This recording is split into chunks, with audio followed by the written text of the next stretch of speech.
Haremot Kedoshim. Vai ler 2 parashiot nesse Shabat. Então, quando o ano não é ano bissexto, é mais o calendário hebraico. Pessoal, apaga o áudio aí, pessoal. Pois é, quando a gente não tem aquele mês a mais no calendário hebraico, então fica mais curto, e algumas parashiot, elas são duplas. Elas chamam-se Merkubarot.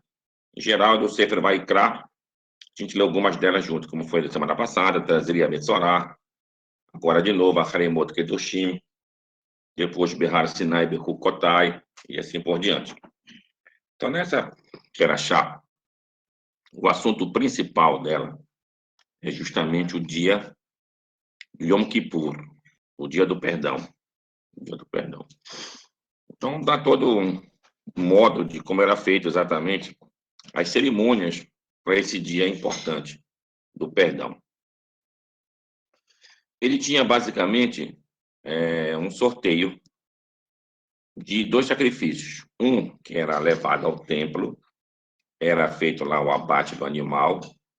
Esse era chamado Sair Lashem, era um animal para Deus. Já o outro era levado ao deserto, chamado Seir Lazazel. Aqui tem umas opiniões rabínicas um pouco diferentes. Uns dizem que quiseram que o animal era jogado no deserto, o estaler. Outros dizem que não só era jogado no deserto, que ele era jogado também de um penhasco.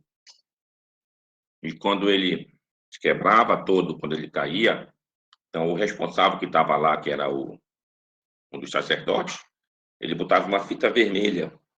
Aquilo brilhava à distância até chegar onde estava o sacerdote lá do templo.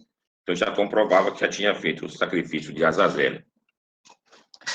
Bem, toda pergunta aqui fica o porquê desse sacrifício de Azazel. O que quer dizer exatamente isso?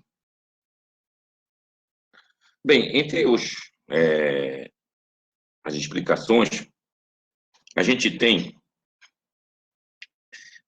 o capítulo 6 de Gênesis. Lá tem uma passagem também um pouco difícil de interpretação. Lá no capítulo 6 é falado, depois que Deus criou Adão e a Eva, eis que o Caim matou Abel, bastante, até a chegada próximo do dilúvio. Então, quando chega nessa época do dilúvio, o que acontece aqui? É escrito assim: eis que Benei Haelohim viram Benot Hadam, as filhas do homem, e as raptaram conforme eles a quiseram. Então, a pergunta primeira: quem são esses Benei Haelohim? A gente sabe uma tradução direta: Elohim é o nome de Deus. Benei Haelohim seria filhos de Deus. Mas a pergunta é: quem são esses filhos de Deus? Então, aqui que tem algumas explicações. Por exemplo, Salmo 29, que a gente canta geralmente na Kabbalah de Shabbat, e quando tu faz o retorno da Torá até o Echal. Mismor le David, Avul Adonai, Benei Elim. Benei Elim, filhos de Elim, de Deus. Quem são? De quem aqui está falando o profeta nesse salmo? Então, Benei Elim aqui são os patriarcas. Abraão, Isaac, Jacob, são os grandes, que eles faziam o serviço do Eterno. Então a gente volta agora para o capítulo 6, lá de Gênesis. Agora a gente vai entender.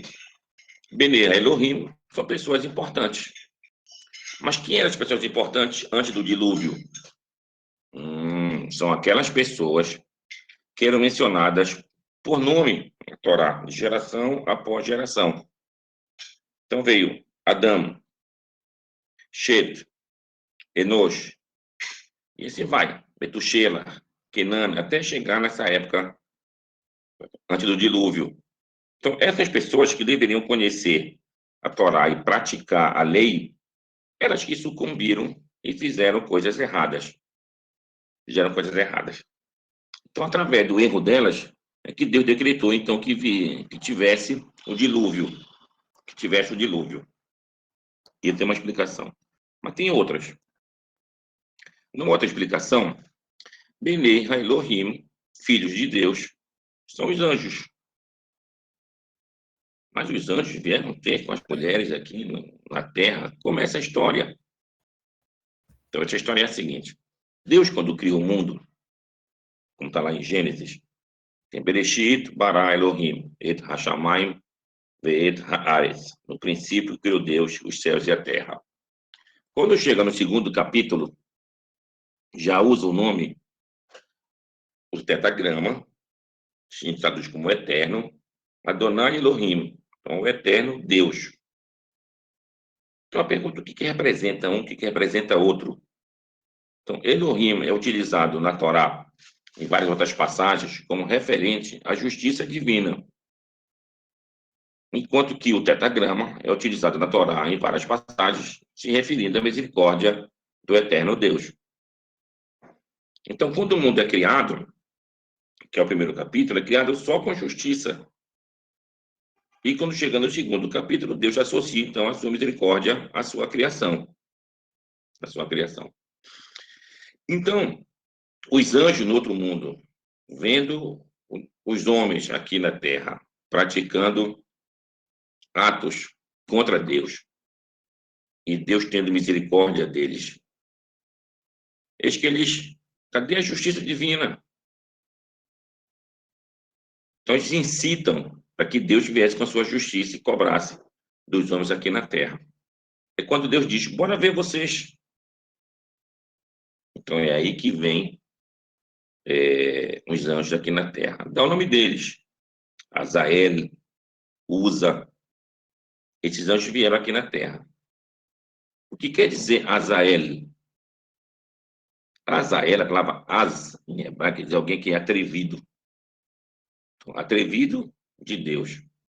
E tinha aquele atrevimento. Não, eu vou lá e não vou fazer nada de errado. Aí ele veio. Quando ele veio, para nossa sorte, eles também sucumbiram. Quem viu aquele filme Noé, essa última versão, viu que apareciam uns seres, tipo de pedra, um gigante de pedra, que seriam esses anjos que vieram aqui e pecaram também aqui na Terra.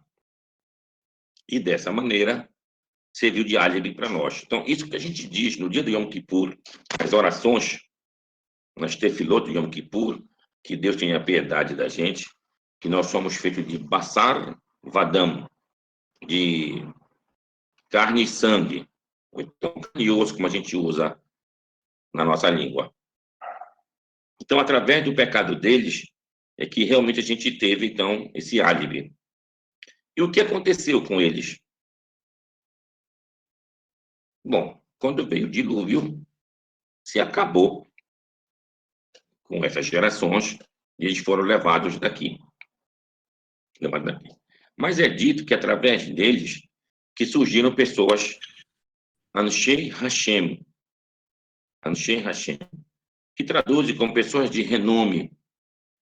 Bom, a gente tem de pessoas de renome, são pessoas de boa reputação, são pessoas que fizeram algo de importante no mundo. Mas, na verdade, Anshei Hashem, pessoas que conhecem o nome do eterno Deus. Então, é esse nome que os anjos deixaram mais claro, que a gente pudesse realmente fazer o serviço divino verdadeiro, também através desse conhecimento aí. Então, aquele sacrifício que era ofertado e levado até o deserto, a Azazel, era para expiar esse tipo de pecado que os anjos cometeram lá. Então, esse atrevimento contra Deus, ou seja, a gente pensa que a gente pode fazer alguma coisa, pensa que a gente tem força suficiente para isso, e no fundo a gente não tem. Não tem.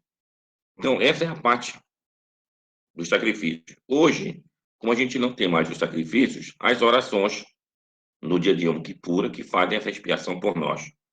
Mas a pergunta é, por que demora tanto a oração de Yom Kippur? Como é que a gente pode passar praticamente o dia inteiro fazendo uma tefilá? O que tem nessa tefilá de tão longo que leva praticamente o dia inteiro. Bem, basicamente, as tefilot de Yom Kippur são as mesmas. Arbit, Shacharit, Musaf, Mincha, e mais uma no final, chamada de Neilá, que é o encerramento daquele dia. Só que acontece que cada uma delas, tanto no Arbit, Shacharit, Musaf, Mincha e Neilá, é acrescentado os Selichot, as orações de Selichot, que costumeiramente, já no início do mês de Elul, se levanta ou todos os dias antes do amanhecer, para se fazer o Selichot, ou nos dias que tem Sefer Torah, como Yom Sheni, segunda-feira, e Yom Hamishi, quinta-feira. Então, esse Selichot são feitas as orações dele durante o Yom Kippur, e assim se alonga bastante a tefilá. Já que a gente vai ler o Selichot de cada uma delas, dessas 5 tefilot que a gente tem no dia de Yom Kippur. Então, Yom Kippur, o nosso jejum, não comer, não beber, responder em voz alta aquela oração depois do Shema Israel, Adonai Echad, Baruch, Shem, Kevod, Malkuto, Leolam Vaed, tudo isso indica que a gente está tendo uma experiência angelical, de uma vivência como se fosse igual a dos anjos, e assim fazendo o louvor a Deus. E assim a gente espera que a gente seja perdoado. E é mencionado nas orações de Yom Kippur justamente esse sacrifício de Azazel, que vinha expiar o pecado daqueles anjos lá. Isso é uma coisa. Na Perashá ainda diz, por que Deus nos ordena a fazer esses sacrifícios? Como é o nome de carneiro em hebraico? Então tem a palavra sair, ou então seirim, carneiros, carneiros peludos, carneiros peludos. Mas dessa palavra seirim, também aparece na Perashá que Deus, ao ordenar que nós fizéssemos estes sacrifícios voltados para Deus, era para que a gente não mais fizesse sacrifício por os próprios animais. Lá seirim. Como assim? Ora, os egípcios tinham adoração aos animais. Tinha o boi Apis, tinha aquele Anubis, aquele cachorro, e outros seres, crocodilos, também na Babilônia. Então, eles faziam sacrifícios para os próprios animais. É como se estivesse servindo aquele animal. E, além disso, a palavra seirim, peludo, também é uma referência a seres que não tiveram ou que não têm uma vivência material do nosso mundo aqui. Então, o Ramban Rabbi Moshe Ben Nachman, no seu comentário dentro dessa perashá, ao falar dos seirim, isso é dito em outras passagens também, que seirim é o mesmo que shedim. Então, lá na perashá de Razino, se usa o termo shedim, e aqui se usa o termo seirim. Lá em Isaías, depois eu lembro qual é o versículo do profeta, também fala de seirim no sentido de shedim.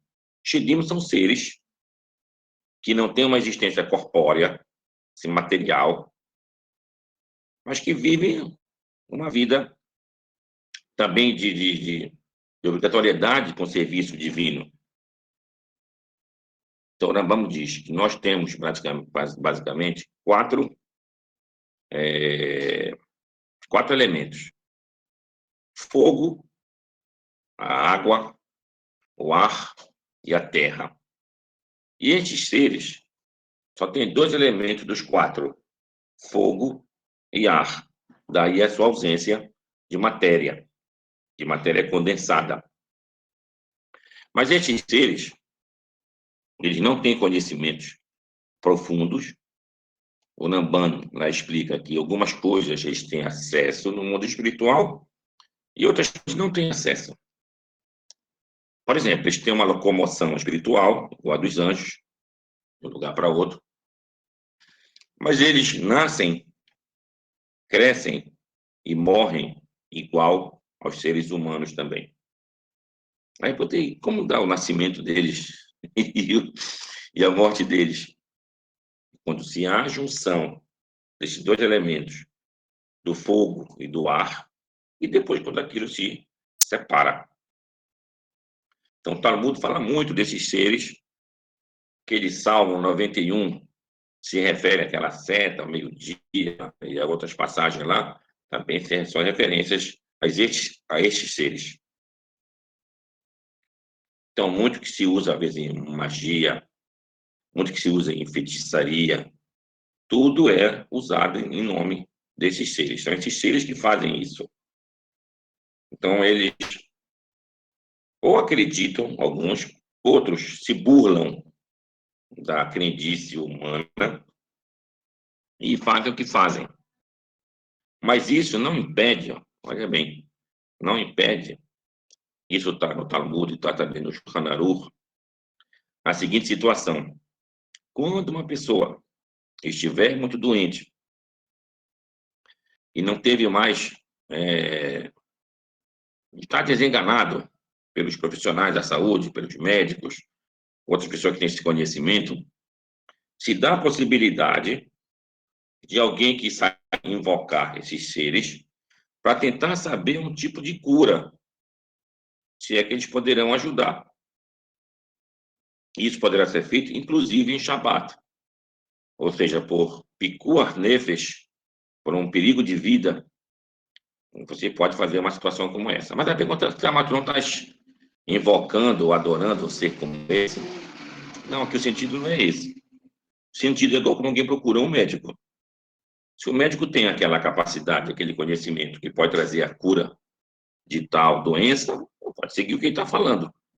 Da mesma maneira, esse ser, se ele acertar, graças a Deus. Mas não podemos fazer disso um serviço para ele. Assim como a gente não vai fazer um serviço para o médico. Para o médico. Então, são Shedim, também chamado de Seirim, também chamado de Mazikim, também chamado de Lilin. Lilin. E o Talmud comenta como que esses seres surgiram. Já falei aqui da união daqueles dois elementos. Mas o Talmud vai contar mais, ainda mais longe, e a gente aqui retorna para Gênesis, capítulo 3. Depois da morte de Abel, o Adão gerou um outro filho, um outro filho. E lá é dito que esse filho que gerou, ele tinha a semelhança de Adão. A pergunta é por que está essa frase, semelhança de Adão? Porque os outros não tinham a semelhança dele? É justamente isso. Então, depois de 120 anos, foi quando nasceu o Shet, da vida de Adão, nesse período ele gerou muitas coisas, muitos seres que não tiveram essa vida material. Então, segundo o Talmud, foi dessas experiências, vamos chamar assim, de Adão, que gera esses seres, entre eles estão os Shedim. Aí a pergunta, mas como assim surgiu? Com quem? Com quem? Bom, o Talmud vai nos dizer que durante os 120 anos, o Adão se apartou da Eva. Então, através de poluções e sonhos eróticos, levaram Adão a expelir a sua semente e gerar, então, estes seres. E muitos dizem que a própria Lilith é que faz também esse papel, seria como se fosse a vingança dela, já que ela teria existido e o Adão a preteriu. Então, eu vou fazer agora com que tenha uma geração do próprio Adão, mas que não venham ao mundo material. Aí vem toda uma série de coisas, daqueles que vão sugar energia, são aqui já outras histórias. Mas o fato é que o Talmud fala sobre isso. Então, Adão teria gerado estes seres. E estes seres, com certeza, não devem ser adorados. Como nenhum ser deve ser adorado, a não ser o eterno Deus. Nem os anjos. A gente não pode personificar um atributo divino e dizer, esse é o Deus. Só esse é o Deus. Então, isso foi o erro. Então, é o erro de vários outros povos, ou de várias, até de várias correntes judaicas, que enveredaram por esse caminho. Baal. A gente já falou que Baal é um atributo do eterno Deus. Baal quer dizer o dono. Outro é Moler. Moler. Moloque. Moloque é o mesmo que Meler. Meler é outro atributo do eterno Deus, o rei do mundo. E assim vai, de várias formas. A gente não pode transformar, ou seja, fragmentar o eterno Deus, dizer só isso aqui é a divindade. Então, isso é um tipo também de avodazará, de idolatria. Então, é dentro desse contexto da existência desse mundo supradimensional, que a gente tem o comportamento do Yom Kippur.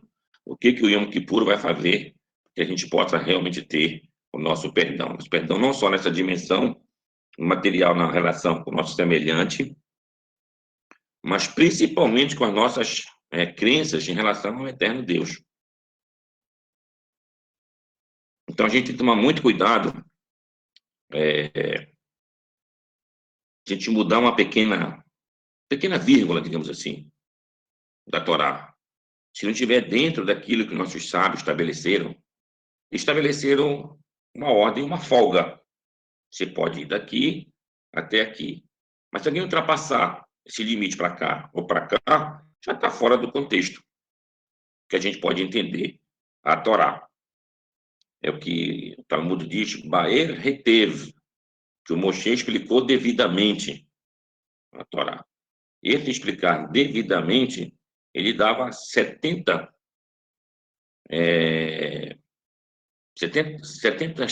melhor, 70 ângulos do entendimento da Torá. Shivim Panim, da Torá, 70 ângulos de entendimento da Torá. Então, dentro desse contexto, tá bom, não tem nada de errado, continue fazendo o nosso serviço ao eterno Deus. Bem, dentro da história judaica, a gente sabe que existem os nossos irmãos samaritanos. Os samaritanos, pelo menos biblicamente que a gente vê, não foi visto como uma conversão, digamos assim, verdadeira. E é dito que por causa que os animais devoraram as pessoas que vieram de fora para morar na terra de Israel, eles resolveram, então, bora servir ao Deus da terra. E assim chamaram os sacerdotes israelitas, das tribos de Israel, e fizeram, segundo o relato do livro dos reis, a sua conversão e entraram dentro do povo de Israel. E houve sempre, então, essa divisória. Seria a tribo de Judá, os judeus, e aí os que ficaram para 10 tribos, e essas pessoas que teriam se convertido à Torá. Então, existe a versão samaritana da Torá. O que diz a versão samaritana da Torá? Ela é praticamente a mesma. São os 5 livros de Moshe. Eles não reconhecem os outros livros, como de Josué, Juízes, Samuel, Moisés, Reis e outros profetas. Reconhecem só os 5 livros de Moshe. Mas eles dão muita ênfase ao Monte Gerizim. Lá em Deuteronômio, lá se fala que chegava um certo momento que deveria se fazer as bênçãos, iam ser proferidas por algumas tribos, e as maldições proferidas por outras tribos. Então, lá nesse lugar, em Shechem, em 2 montanhas grandes lá, uma chamada de Gerizim e outra chamada de Ebal. A do Monte Gerizim seriam lá proferidas as bênçãos. No Monte Ebal, as maldições. Mas, segundo o entendimento dos samaritanos, era no Monte Gerizim que toda, digamos assim, a promessa do Eterno deveria convergir, e não para Jerusalém, como na época do rei Davi foi colocado o tabernáculo e depois feito o templo. Segundo eles, tudo está no Monte Gerizim. Então, na versão deles, nos 10 mandamentos, no último mandamento, lá é falado explicitamente que o Monte Gerizim é o monte sagrado do Eterno. Então, é basicamente essas diferenças que nós temos com nossos irmãos samaritanos, além de outras coisas, logicamente. Outros entendimentos aí em relação ao sacrifício. Nós não fazemos mais, a gente ainda faz sacrifício de peça, por exemplo, no 14º dia, e outras diferenças. Depois surgiu, na época do Segundo Templo, alguns grupos judaicos, como os saduceus. Os saduceus, eles... Parou para a internet, hein? Parou? Não, calma. Então, tá bom. Então, durante o Segundo Templo, tinha alguns segmentos judaicos. Aí tinha os saduceus, os fariseus, entre outros grupos. Os dos saduceus, segundo o Talmud, vieram de um discípulo de Antignos e Sorro.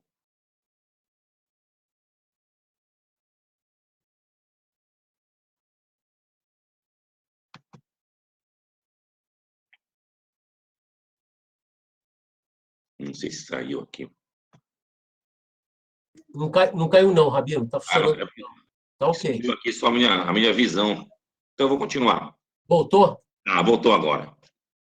Então, esses grupos, Antignos e Sorro é mencionado no Pirkei Avot, no primeiro Péric lá. Moshe, Betorá, Sinai, Musarali, Roshua, Biroshua, Liskinim, Skinim, Livim, Onvim, Saruha, Lenshekene, Setagedolá, Imamiru, Sheloshá, Devarim. Então, lá no terceiro, depois do Setagedolá, vem Antignos e Sorro. Ele diz: não sirvam a Deus pensando em recompensa. Sirvam a Deus pelo amor que nós devemos ter ao eterno Deus. Então, ele teria, entre outros, dois discípulos. Mas assim, não tem recompensa? Todo o nosso esforço que a gente faz aqui e não tem recompensa? Então, eles teriam se revoltado contra esse tipo de argumento e se apartaram. Aí surgiram, um deles era o Sadoc, surgiram os saduceus.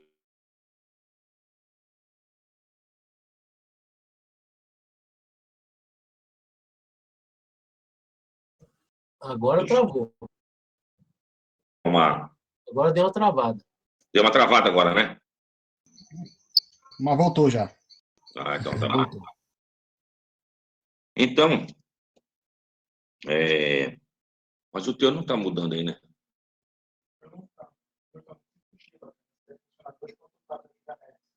Tá.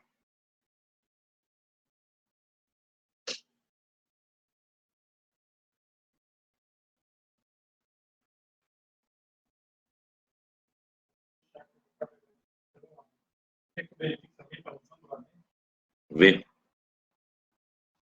Então, continuando. Então, esses grupos se discordavam de algumas, vamos chamar de doutrinas. Por exemplo, a doutrina da encarnação, a doutrina da ressurreição. Tudo isso era um embate.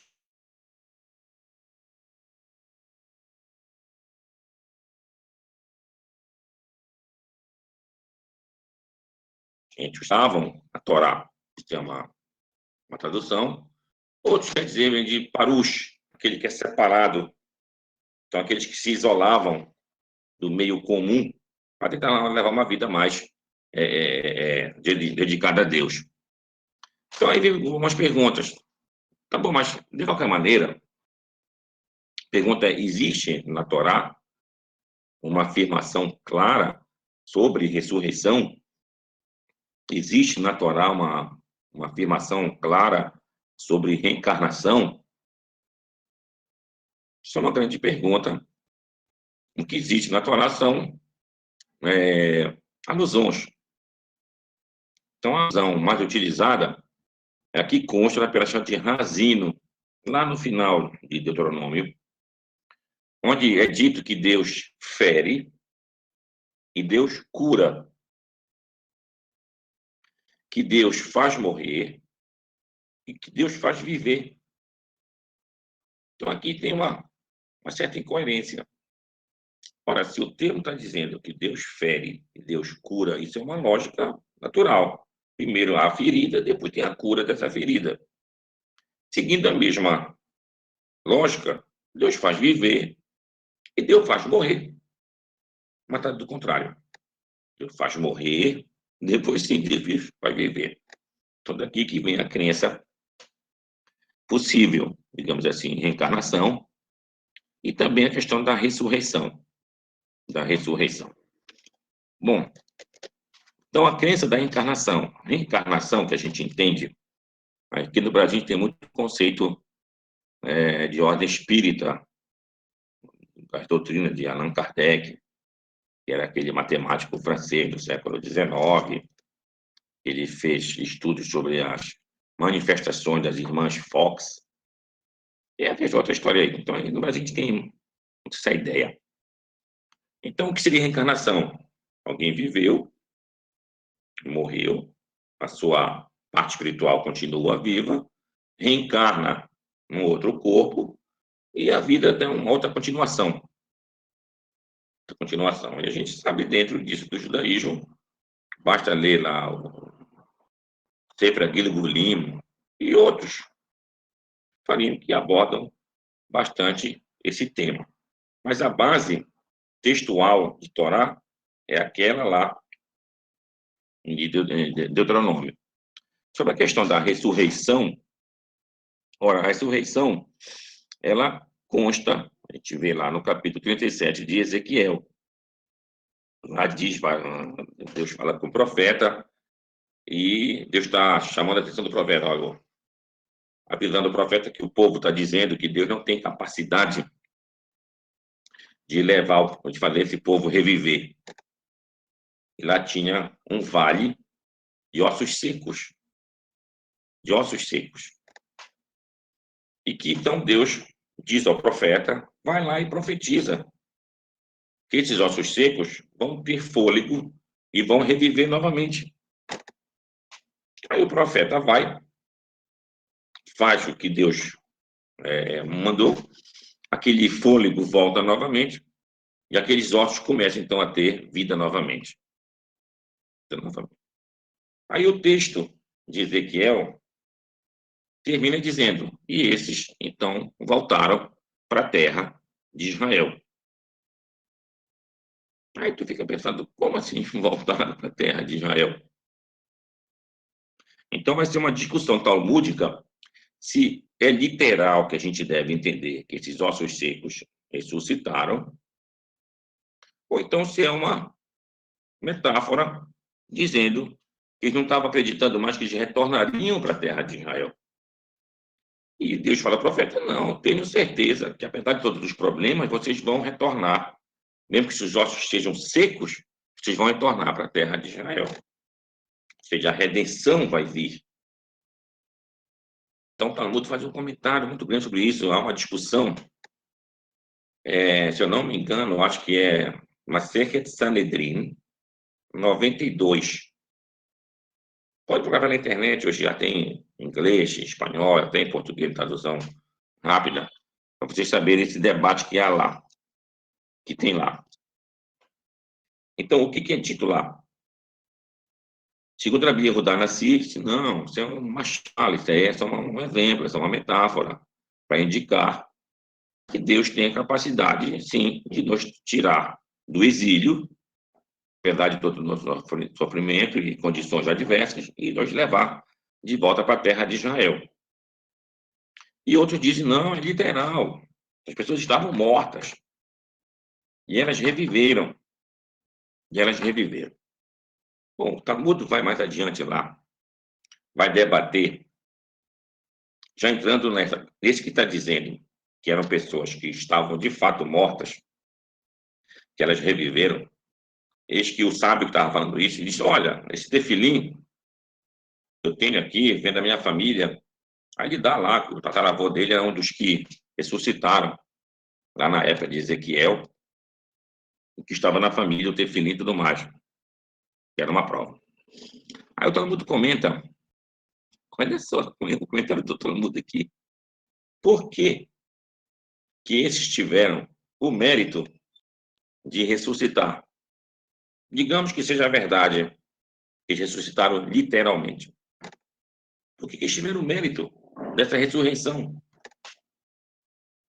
Bom, aqui o Talmud vai por um caminho que a gente não imagina que isso possa estar escrito. Mas está escrito. Está escrito o seguinte, quando os judeus cativos saíram lá da terra de Israel, levados por Nabucodonosor para a Babilônia, eis que esses judeus tinham uma aparência bela, uma aparência bela. Quando chegaram lá na Babilônia, as mulheres babilônicas ficaram apaixonadas por esses judeus exilados. Exilados. E olha o que disse o Talmud, com respeito a todos nós que estamos aqui, homens e mulheres, que elas ficaram molhadas só de ver aquele exilado lá. Com isso, os maridos reclamaram. E foram falar com Nabucodonosor, cara. Suas mulheres estavam pensando naqueles exilados. Aí mataram esses exilados. Aí conta o Talmud que já continuavam as mulheres pensando naqueles exilados lá e continuavam molhadas. Aí foi que tiveram que secar aquelas pessoas todas para ficar somente carne, ficar só osso, ossos secos, do que sobraram deles. Então, através desse mérito, desse sofrimento que eles tiveram grande, é que Deus deu a eles a ressurreição. A ressurreição. Então, esse é um comentário talmúdico que fala a respeito dessa situação. E assim, Deus faz morrer, Deus faz viver. Da mesma maneira, muitos que falam sobre a ressurreição para o futuro, é dito que essa ressurreição ela vem como recompensa pelos nossos atos. Então, nós que vivemos aqui, temos a parte material e temos a parte espiritual. Quando a gente morre, é natural que a nossa parte espiritual que vá usufruir dos nossos boas ações. E o que acontece com o nosso corpo, que também participou das boas ações? Então, a recompensa do corpo seria a ressurreição. Isso é dito nesse comentário. Naquela outra ideia do Rabi Yehuda Hanassi, que disse que aquilo era uma metáfora, que aquilo não é uma coisa levar literalmente, a mesma coisa acontece no mundo de hoje. Então, essa ressurreição se dá a partir do retorno coletivo do povo de Israel para a sua terra. Ele ressuscita como um povo. Ressuscita como um povo. Da mesma maneira, se deve entender também lá em Daniel 12, onde é dito lá que muitos que dormiam despertaram. Então, aquilo ali também se dá como uma ressurreição, ou seja, quando o povo de Israel tem a sua independência, lá é o reino que o Daniel está falando, se refere aos macabeus, então há aquele ressurgir do povo. Então, esse ressurgir do povo, a volta do Beit HaMikdash, a santificação e a purificação do nosso serviço, tudo isso é uma ressurreição. Então, dentro do judaísmo, a gente tem essas duas vertentes. E aqui a gente não vai dizer quem está certo, quem está errado, até porque consta dentro do próprio Talmud. E assim escreveu o próprio Rambam, nos seus 13 princípios da fé judaica. O último está lá, que nós acreditamos na ressurreição dos mortos. Ele só não disse lá de que maneira é que te deve acreditar, se os mortos vão ressuscitar literalmente, ou se é a ressurreição coletiva do povo, que também é uma ressurreição, logicamente. Então, essa é a situação da Perashá que a gente tem de Acharemoth. Temos toda a cerimônia de Yom Kippur, toda essa questão dessas crenças do povo de Israel. E depois dessa Perashá, vamos ler uma Perashá menor, mas com conteúdo muito grande, que é a Perashá de Kedoshim. Kedoshim. Kedoshim quer dizer seres santos. Então a gente deve santificar a nossa vida. Como é santificar a nossa vida?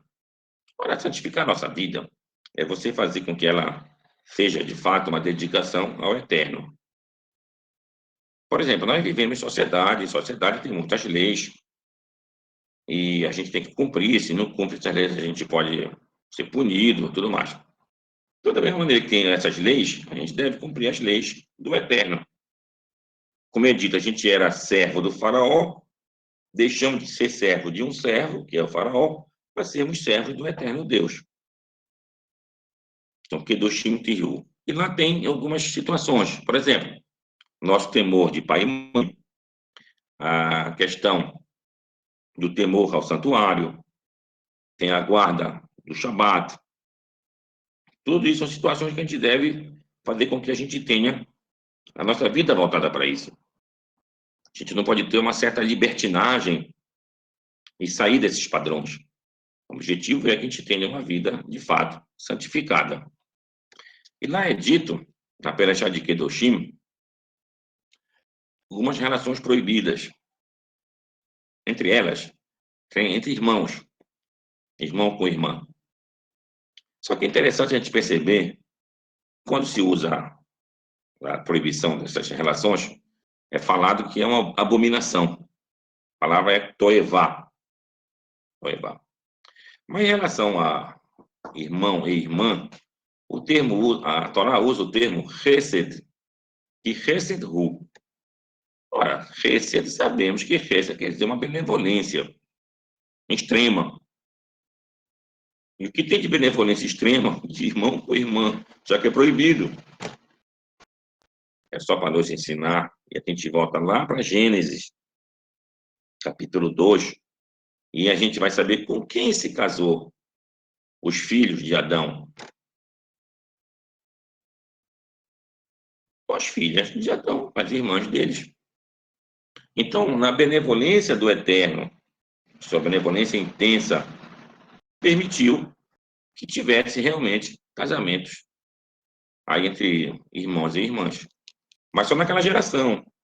Depois disso, como a gente vê na Torá, aqui está proibida essa relação entre irmão e irmã, entre outras que estão proibidas. Então, tudo isso, o objetivo é fazer uma santificação das nossas vidas e ter realmente uma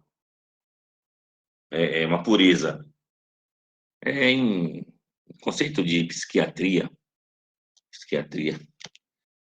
o Freud, ele fala o seguinte, ele diz o que leva, ele está com conceitos não religiosos, logicamente, o que leva numa família um filho, por exemplo, não tem relação com a mãe dele,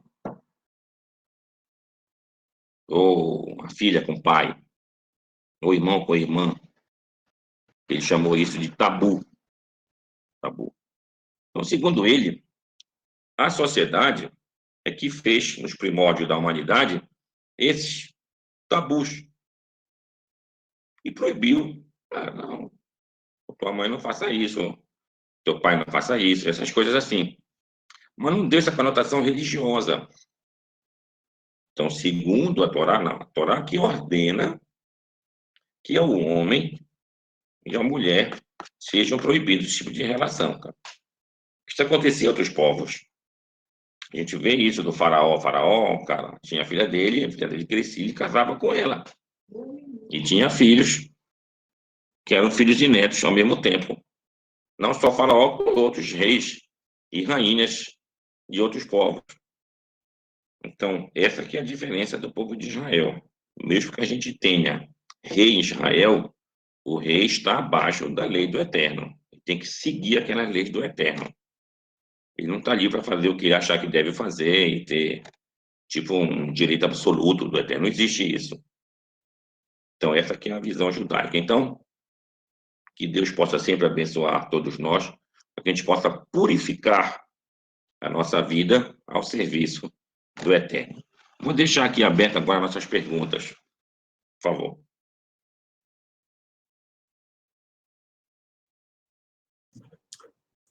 Rabino, eu gostaria de fazer uma pergunta para o senhor relacionada ao Sidur, porque em alguns Sidurim, na Minhá, nós fazemos o Viduí.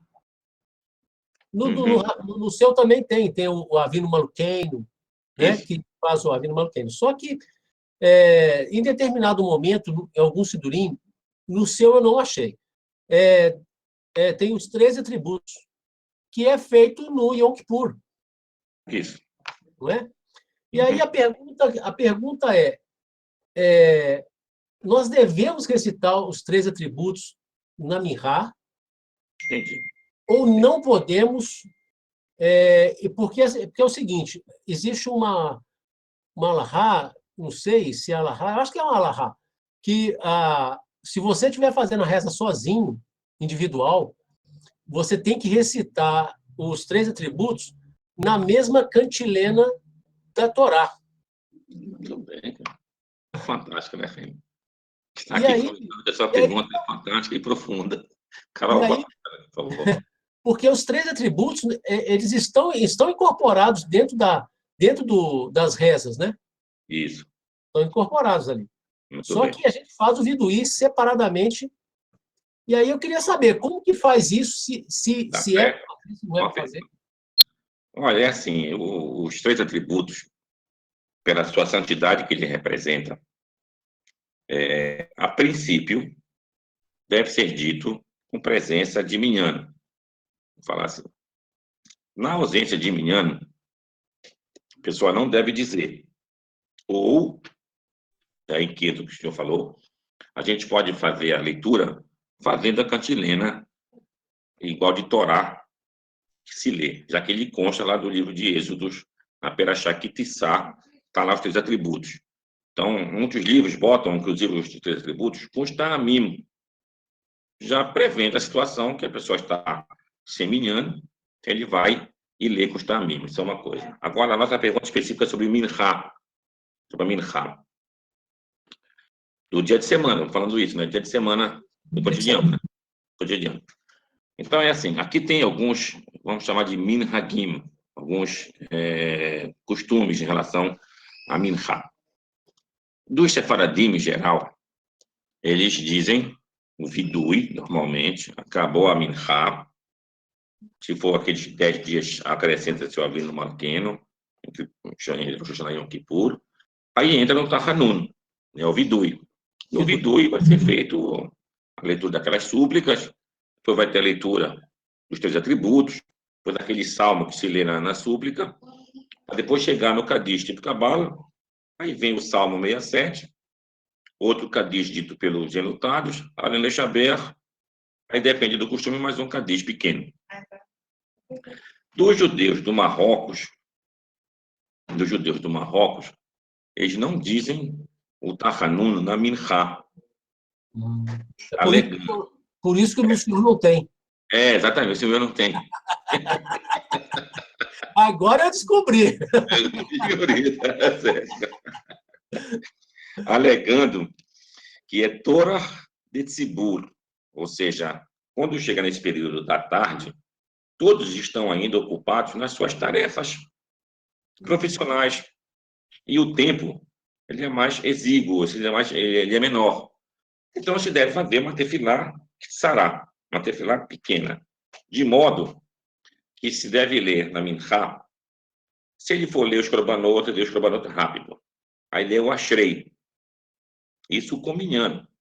Aí quando chega na Midá, ele faz a Midá sem fazer aquela repetição. Não tem repetição da Midá? Então, ele não faz. Ele entra na Amidá direto em voz alta, diz na Kedushá, aquela Kedushá que fala Kadosh, Kadosh em voz alta.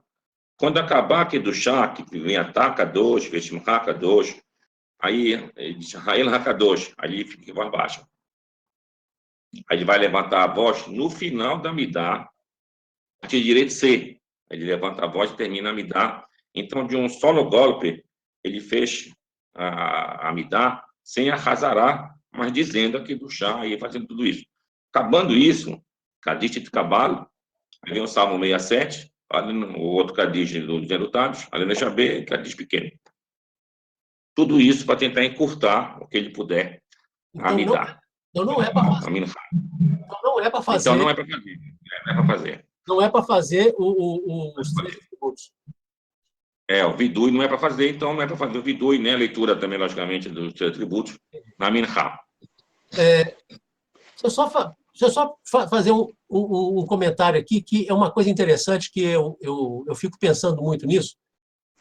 Os Shabbats, o Shabbatot que nós temos toda semana e as festas, seria um toque na eternidade, Rabino, do Eterno? Seria que nós estamos assim, ó, a eternidade está aqui, uma linha. Eternidade passada, eternidade futura. Deus é isso, né? Eternidade é toda a eternidade.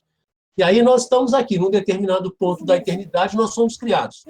E aí Deus cria os Shabbatot. Eu estou falando Shabbatot das festas também, dos Hagim.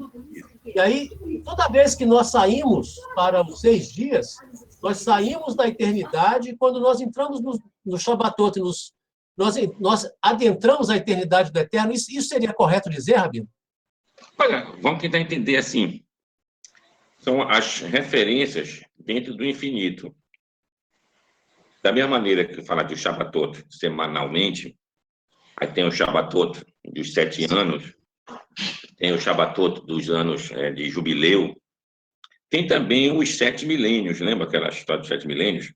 Sim. Então, são existências que vão passando de períodos aí incontáveis. Chama em português de eão. Então, éon, uma linguagem mais assim latina, são eras astronômicas. Logicamente que para Deus essa era astronômica é infinita, não tem muita... Mas ele mede o universo ao palmo, né? Exatamente. Uma dúvida aqui.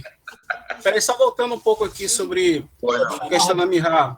Então, quer dizer que a Hazará de Mihá, né, e o Vidui no costume marroquino não se faz, né? Exatamente. No costume marroquino não se faz. Tá.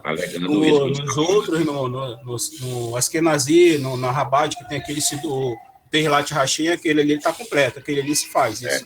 Eles dizem Hazará, diz o Vidui, diz os 3 atributos. E também nos Sefaradim, lá de Jerusalém, principalmente, lá tu vai ouvir, com certeza, fazendo Hazará, fazendo Vidui.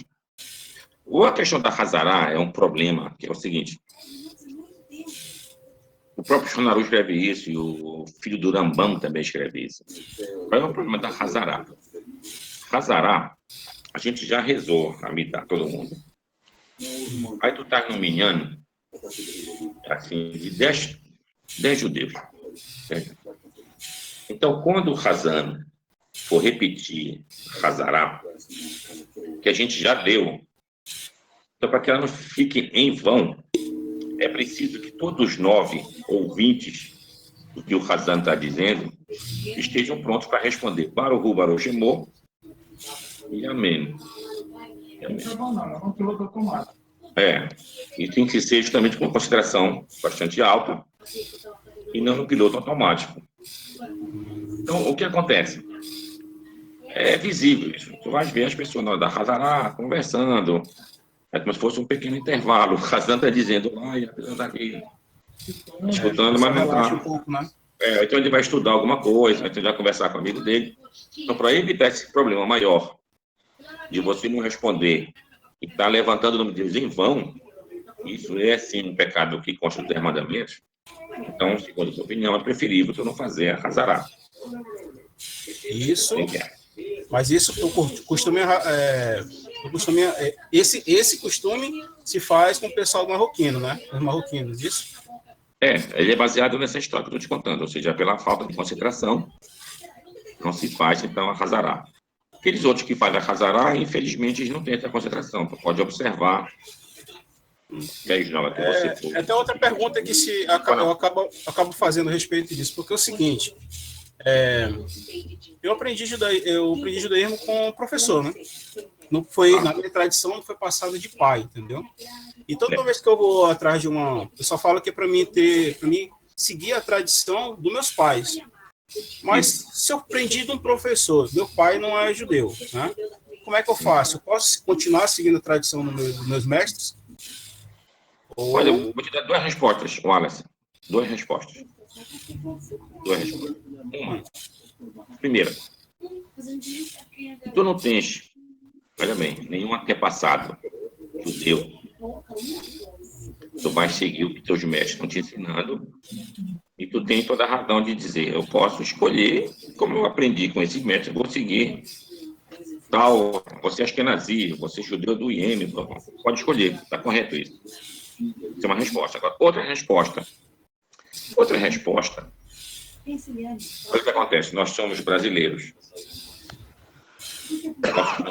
Oliveira, Miranda, Mesquita, Aguiar, e assim por diante. Esses nomes, como a gente sabe, eram muitos de judeus que moravam na Península Ibérica, Paradim, que foram convertidos à força pela igreja.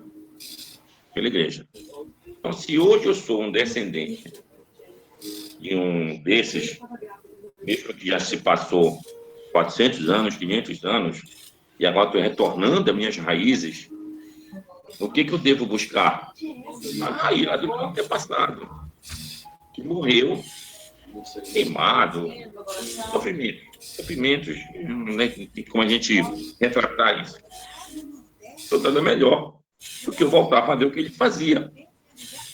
Ele era judeu, hispano-português. Então, os hispano-portugueses que não ficaram na Espanha e Portugal, eles foram para a Holanda, uma parte, quando chegaram até a Inglaterra, eles desceram para o Marrocos, que é o que a gente tem, essa comunidade marroquina, que era aquela que falava espanhol com sotaque português até os dias de hoje, e boa parte chegou aqui pela Amazônia, e outros foram para a Turquia, aqueles que continuaram falando lá, o ladino. O ladino é o espanhol de 1500. Para te ver como aquela vontade de guardar as coisas é tão grande, se passou 500 anos, ele mora num país que não se fala essa língua, ele guarda, tanto que a Academia de Letras, lá de Madrid, lá da Espanha, querendo saber como é que era falado o espanhol em 1500, tiveram que buscar esses judeus da Turquia que falam ladino, olha, como é que ele fala a palavra tal lá? A gente vê o quanto as pessoas guardaram lá. Então, baseado nesse princípio, é lógico, estás voltando para o judaísmo, tendo por base que tivesse um antepassado que era judeu, esse antepassado era judeu que Ashkenazi? Não. Ele era de outra... Não, ele era um sefaradi hispano-português. Então, essa aqui é a resposta. Logicamente, isso aqui é só Estou te colocando mais conhecimento para tu ver a tua decisão que tu vais tomar. Tá bom, Wallace? Shalom, Rabino. Shalom, com marroquino mesmo. Rabino, dá uma pergunta dentro da Paraxá aqui do Aharimut. No capítulo 17, versículo 7, diz assim: e os filhos de Israel não mais abaterão seus sacrifícios aos demônios. Eles faziam sacrifício aos demônios, Rabino? É isso que eu falei ainda agora, Mariano. Essa tradução de demônios é a palavra seirim. Ah, tá. Seirim. Já lembrou? Então, os seirim são aqueles shedim. Então, havendo essas traduções, aí bota demônio. Aqui no Brasil, a gente tem essa ideia de que é falar de demônio através do que o cristianismo propaga, aquele ser anti-Deus, e a gente entra numa outra teologia já. Então é complicado. A palavra seirim, que está nesse texto aí, bem lembrado que tu leste, seria esses seres, Shedim, aqueles que foram criados ou através das poluições de Adão e que só receberam dos 4 elementos, 2 elementos, fogo e ar. Mas nesse caso aí, eles faziam para adquirir alguma coisa do ser, ou ele agiu como o ser, como uma divindade? Não, é assim, como a gente vinha do Egito, muitos tinham práticas erradas. Sim. Então, serviam divindades da mesma maneira que serviam lá os egípcios. O boi Apis, o bezerro de ouro, é um exemplo dessa reminiscência lá do Egito. E os Seirim também. Os Seirim também.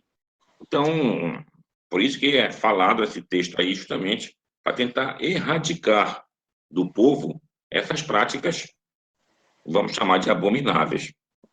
E quem pratica isso pensa que tem uma capacidade de manipular esse ser e assim fazer, para ele fazer a minha vontade. Olha, eu vou fazer para ti uma oferta, um frango, mas eu quero que tu me dê tal coisa.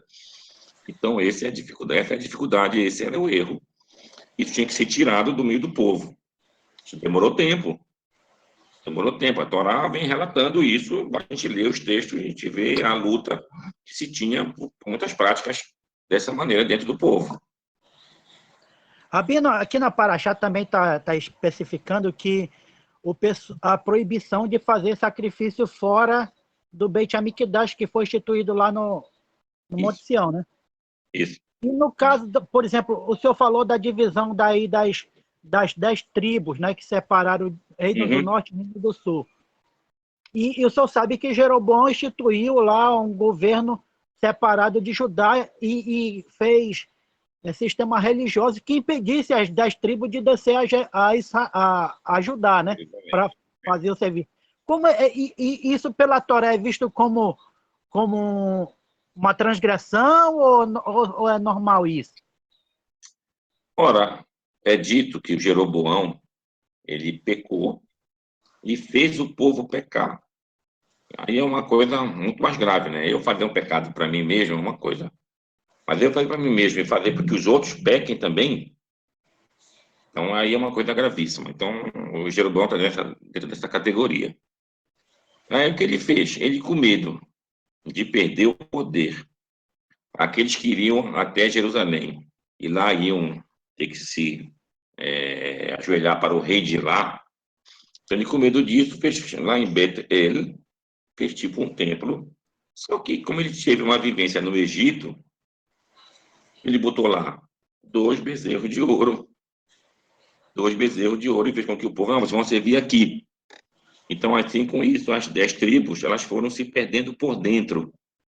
Por isso, quando elas foram exiladas, em uma geração praticamente sumiu essas 10 tribos. Sumiram as 10 tribos. Enquanto que a tribo de Judá, quando foi exilada, não, a gente vê aí os relatos que a gente vê do profeta Jeremias, do profeta Ezequiel, do próprio Daniel, mais adiante. Aí vem Zacarias, Ageu, já do retorno. Então, tiveram realmente uma continuação. Já as 10 tribos se perderam na neblina da história.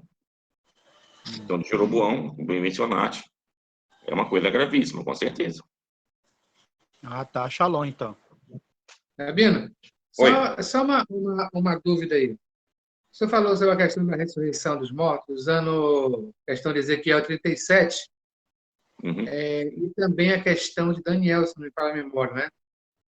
Foi a outra situação. Daniel 12, É isso, que foi cumprido segundo o Talmud Ezequiel 37, e essa outra situação. A pergunta que eu lhe faço é: existe o mínimo do mínimo do mínimo de uma possibilidade dessa ressurreição dos mortos elas cumprirem-se distintamente?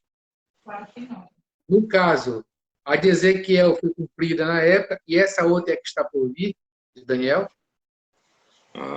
ou seja, o que aconteceu na época lá foi uma metáfora, seria isso? Não. Cumpriu-se assim, ela cumpriu-se literalmente, certo? Tá. Agora o outro também de Daniel também fala-se de uma ressurreição também.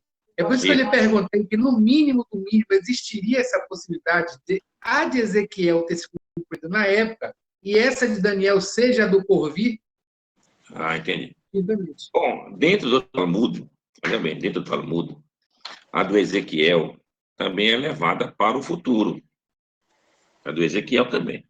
Uma forma está representando como se dará essa ressurreição no futuro. E a de Daniel também é entendida por muitos como uma ressurreição do futuro.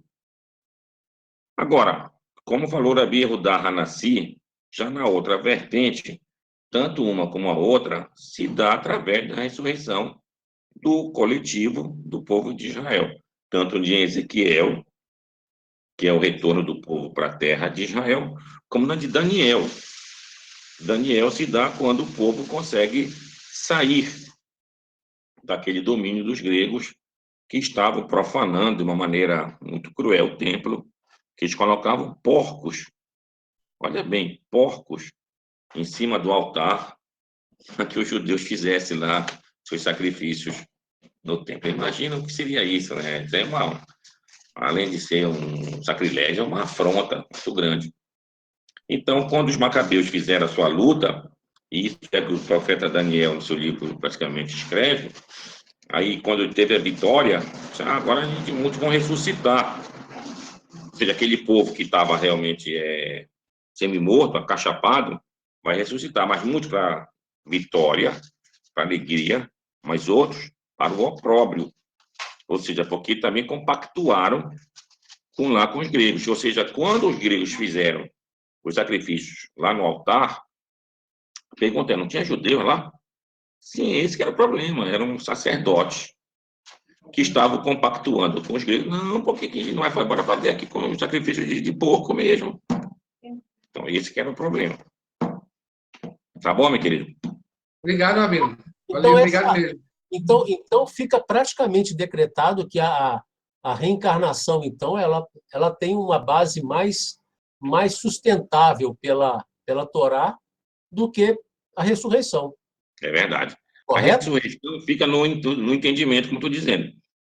Tem esses que querem levar a literal, que também está dentro do judaísmo, não há dúvida, e que é explicado claramente no Talmud, podem ver lá no capítulo, na página 92 de Sanedrim, que isso é uma metáfora, representando a volta do povo coletivo, que estava um povo morto no exílio, e volta como um povo ressuscitado para a sua terra.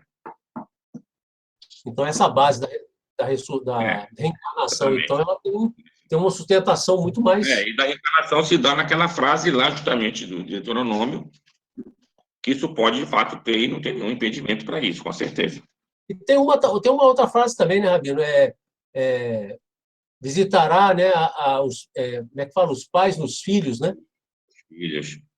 Em terceira, quarta geração, ou então, na estabilidade de familiares de gerações, está correto. Também é lembrado em cima disso. Todarabá. Zaco Baruch. 2.000 gerações é bem melhor, né, Rabino? Oh, pois é, né? Nossos méritos já elevados. Né? É melhor. Amigos, um grande abraço para vocês. Vamos continuar estudando. Obrigado. Shabbat Dona shalom. falou, né? Obrigado. Shabbat shalom para vocês. Shabbat shalom, Rabino. Shabbat shalom. Todarabá. Shabbat shalom, Rabino. Tem recado. Shabbat shalom, amigo. Shabbat shalom. Shabbat shalom.